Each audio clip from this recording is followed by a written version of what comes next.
नमस्कार, जोहार झारखंड में आपका स्वागत है। मैं हूं आपके साथ सिरांधा।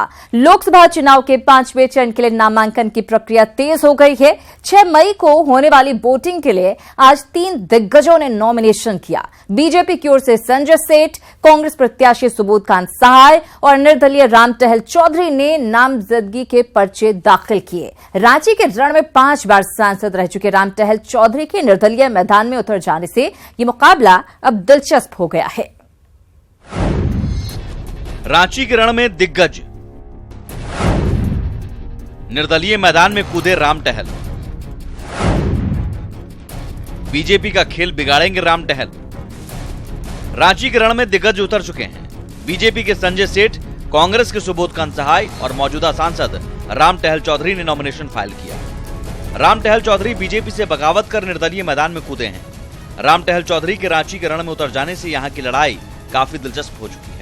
कि रामटहल चौधरी के साथ रामटहल चौधरी ही कमल फूल है और उस हिसाब से लोग वोट देते थे। इनको गलतफहमी हो गया कि भाजपा मैं हो गया, जिसको चाहेंगे देंगे जीत जाएगा। ऐसा कहीं होता है क्या? तो इनको समझ में आ जाएगा, समझ में आना भी चाहिए। नामांकन के दौरान बीजेपी हो या कांग्रेस, दोनों दलों ने अपनी शक्ति का प्रदर्शन किया।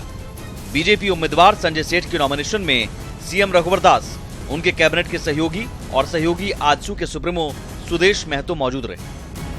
रामटहल के बगावत के बाद भी बीजेपी का दावा है कि यहां उसकी जीत पक्की है। झारखंड की 3.25 करोड़ जनता के कन कन में मोदी जी विराजमान कर रहे हैं और 14 का 14 सीट रांची सहित भारतीय जनता पार्टी और हमारे एनडीए के साथी की जीत होगी।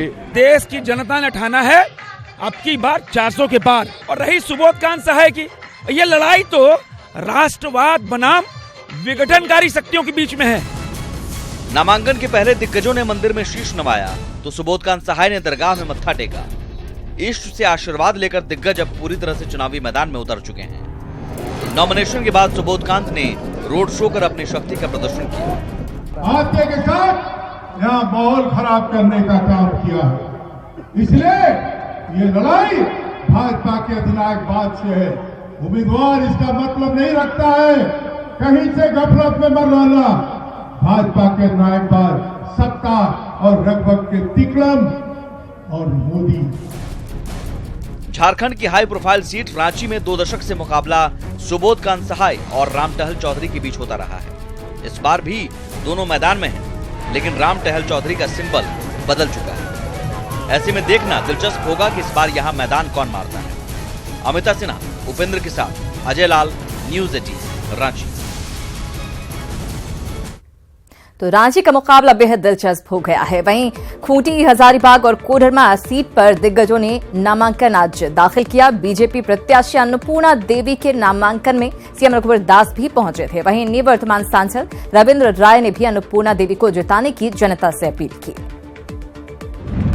कोडरमा से अन्नपूर्णा का नामांकन। झारखंड में मंगलवार का दिन नामांकनों का दिन रहा। गिरिडीह, खूंटी और हजारीबाग में गहमागहमी रही और दिग्गज प्रत्याशियों ने पर्चा दाखिल किया। गिरिडीह में कोडरमा से बीजेपी उम्मीदवार अन्नपूर्णा देवी ने नामांकन किया। नामांकन से पहले अन्नपूर्णा देवी के रोड शो में सीएम रघुवर दास ने भी शिरकत की। वहीं चुनावी सभा में सीएम ने कांग्रेस पर हमला बोला।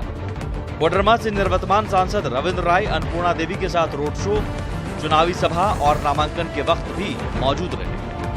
कि देश लोकतंत्र पे आधार पर चले। कांग्रेस पार्टी इस भारत को अपनी जागीर समझता है। तमाम लोग आप मुझे आशीर्वाद देंगे, अपना समर्थन देंगे और महिला सशक्तिकरण, महिला को आगे बढ़ाने में निश्चित रूप से आप लोगों का पूरा सहयोग रहेगा। खूंटी से अर्जुन और कालीचरण का नामांकन। खूंटी लोकसभा सीट के लिए बीजेपी प्रत्याशी अर्जुन मुंडा ने नामांकन दाखिल किया। वहीं कांग्रेस उम्मीदवार कालीचरण मुंडा ने भी खूंटी सीट के लिए नॉमिनेशन किया। इस दौरान दोनों प्रत्याशियों ने जनता के मुद्दों पर चुनाव लड़ने की बात कही। खूंटी का विकास, देश का विकास और देश को दुनिया का सिरमौर राष्ट्र बनाने का स्थानीय मुद्दा है मेरा।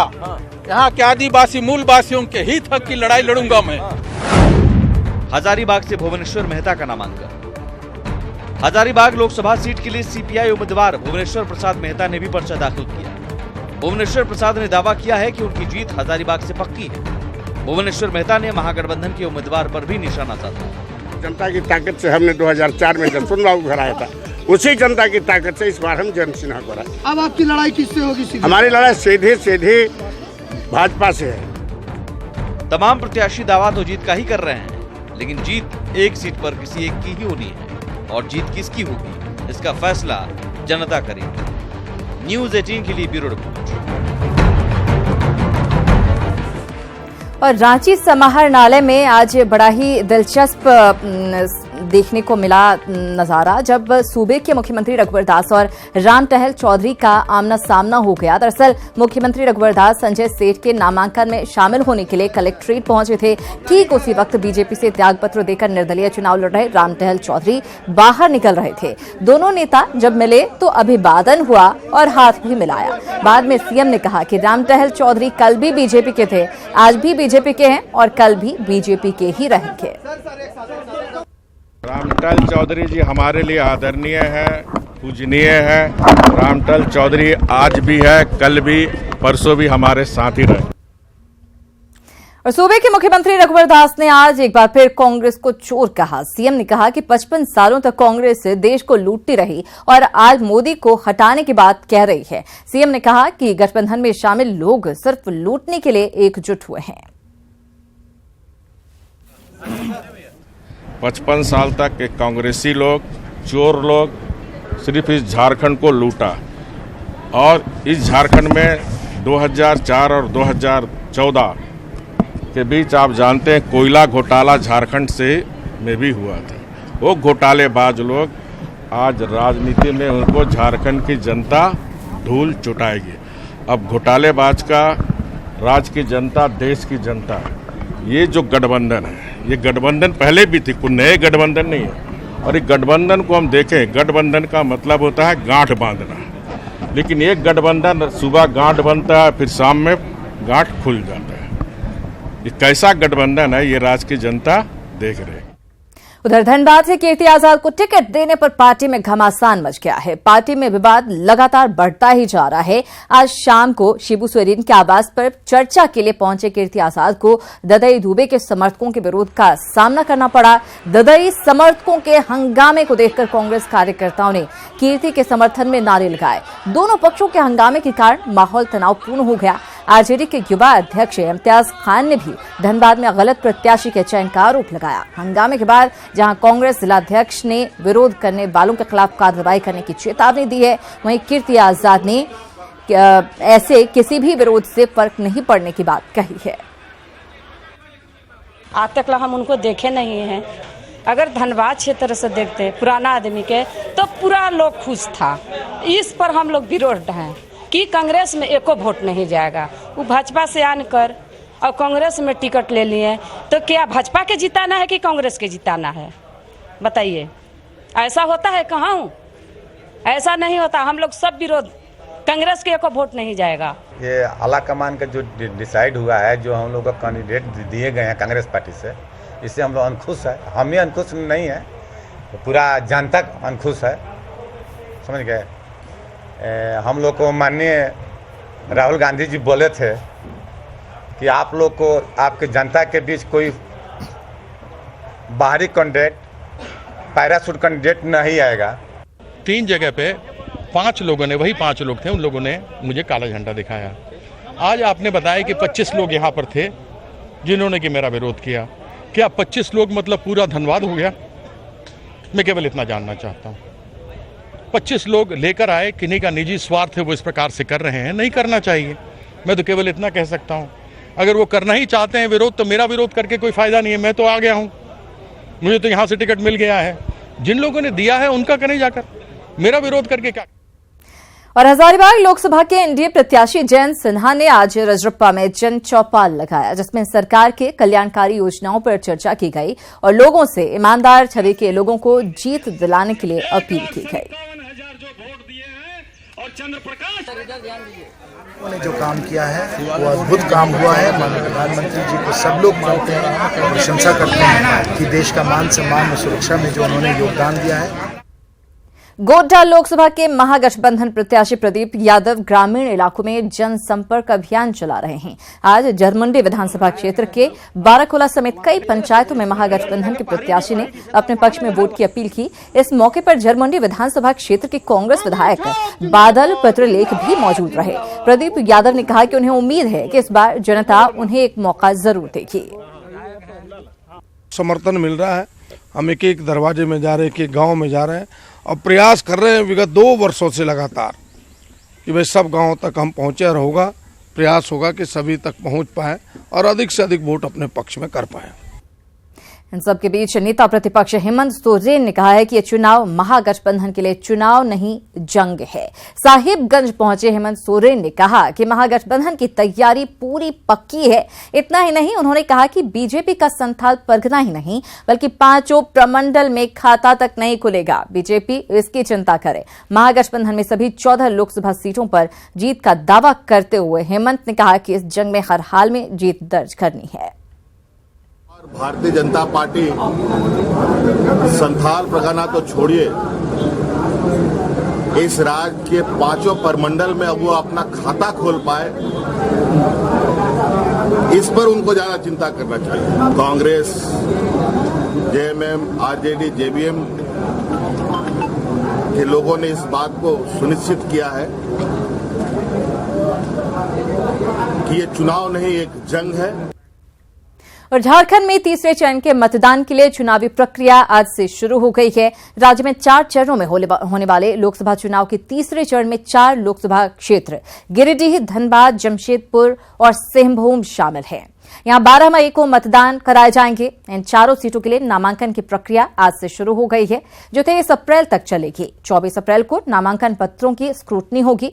वहीं 26 अप्रैल को नामांकन वापसी की तारीख है। आपको बता दें कि गिरिडीह, धनबाद और जमशेदपुर सामान्य सीट है, जबकि सिंहभूम सीट जो है वो एसटी के लिए रिजर्व है। तीसरे चरण के मतदान के लिए सभी प्रशासनिक तैयारियां पूरी कर ली गई हैं। Parliament constituency 9 Jamshedpur, parliament constituency 10 Singhbhum जो एसटी कॉन्स्टिट्यूंसी है की अधिसूचना जारी की तिथि आज है, जो जारी हो गया है। नामांकन करने की अंतिम दिन 23 अप्रैल 2019, नामांकन पत्रों की स्क्रूटिनी 24 अप्रैल 2019, नामांकन पत्र वापसी की तिथि 26 अप्रैल 2019, मतदान की तिथि 12 मई, मतगणना की तिथि 23 मई। इधर गुमला दौरे पर आए कांग्रेस के प्रदेश अध्यक्ष डॉक्टर अजय कुमार ने विभिन्न नेताओं के दिए अमर्यादित बयान पर चिंता जताई। उन्होंने कहा कि बीजेपी हो या कोई भी दल, मर्यादा में रहकर बयानबाजी करनी चाहिए। डॉक्टर अजय ने समाजवादी पार्टी के नेता आजम खान के जयाप्रदा को लेकर दिए गए बयान को दुर्भाग्यपूर्ण बताया। मैं कह रहा हूं कि बीजेपी हो या कोई भी हो, भाषा की जो है सीमा किसी को लांघनी नहीं चाहिए। हम सबको अनुरोध करते हैं, टीवी में भी जो बहस होता है, लेकिन भारतीय जनता पार्टी में एक क्या बोलते हैं अंग्रेजी में एक शब्द है, फुट एंड माउथ डिजीज, मतलब पैर मुंह के अंदर है। उस तरह का बीमारी है, कुछ भी बोल देगा, गंदी गंदी बातें भी। पर आजम खान की टिप्पणी बहुत ही खराब है, अफसोसजनक है, उसका हम लोग खंडन करते हैं। खूंटी से मौजूदा सांसद करिया मुंडा इस बार चुनाव मैदान में नहीं है और उनके उत्तराधिकारी के तौर पर प्रदेश के पूर्व मुख्यमंत्री अर्जुन मुंडा यहां से चुनाव लड़ रहे हैं। अर्जुन मुंडा ने आज नामांकन भी कर दिया है। इस मौके पर करिया मुंडा ने अर्जुन मुंडा को आशीर्वाद दिया। मौजूदा सांसद ने न्यूज 18 से बातचीत में कई मुद्दों पर खुलकर बात की और जीत को लेकर आश्वस्त दिखे। आदमी जब व्यस्त हो जाता है तो उत्तराधिकारी ले लेता है, तो मुंडा जी खड़े हैं और वो जिताएंगे। अगर मुद्दों की बात करें, काम की बात करें, तो क्या कुछ है जो कि वो आगे बढ़ाएंगे किस तरीके से? और वो तो सामाजिक काम होते हैं, कोई व्यक्तिगत काम तो होते नहीं है। जितने काम हम लोग किए उससे और बचा वो आगे करेंगे, लेकिन इतना है कि समस्याएं कभी खत्म तो होती नहीं है, नई नई समस्याएं पैदा होती जाती हैं। अर्जुन मुंडा जी की जीत को लेकर के कहे तो आप कितने आश्वस्त नजर? हम लोग जीतेंगे, आराम से जीतेंगे।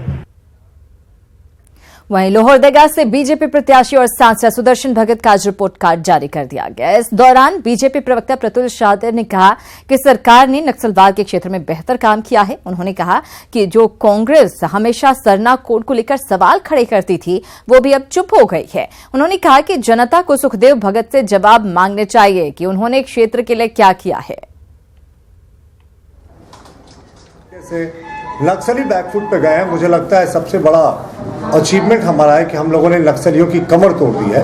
पूरे तरीके से उनका खात्मा नहीं हो पाया है, लेकिन वो भी खात्मा हो जाएगा। लेकिन जिस तरीके से उनका आतंक सर चढ़कर बोलता था, आज वो बिल्कुल बैकफुट पे है। अगर हम सड़कों की बात करें तो 470 करोड़ की लागत से समाजवादी पार्टी के नेता आजम खान के विवादास्पद बयान पर बीजेपी नेता समीर उरांव ने निशाना साधा है। उन्होंने कहा, न केवल आजम खान बल्कि महागठबंधन के तमाम नेताओं द्वारा उल्टा सीधा बयान दिया जा रहा है। जनता चुनाव में इन्हें सबक सिखाएगी। जो जयप्रदा के बारे में जो कहा गया है, तो ये जो है बहुत ही निंदनीय यह बयान है और निंदनीय ये उनका सोच है। ये जो ऐसा सोच रखने वाले नेता से क्या देश की जनता क्या उम्मीद रखेगी।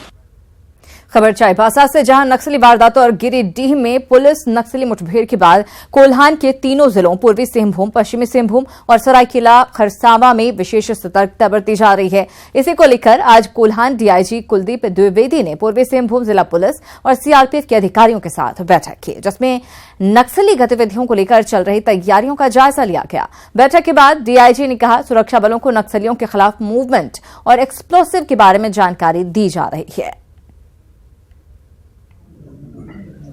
वो उस रणनीति को समझते हैं और हमारे जो अपने एसओपीज हैं उसका हम अनुपालन करते हैं कि कहीं भी नक्सलियों के ट्रैप में नहीं फंसना है।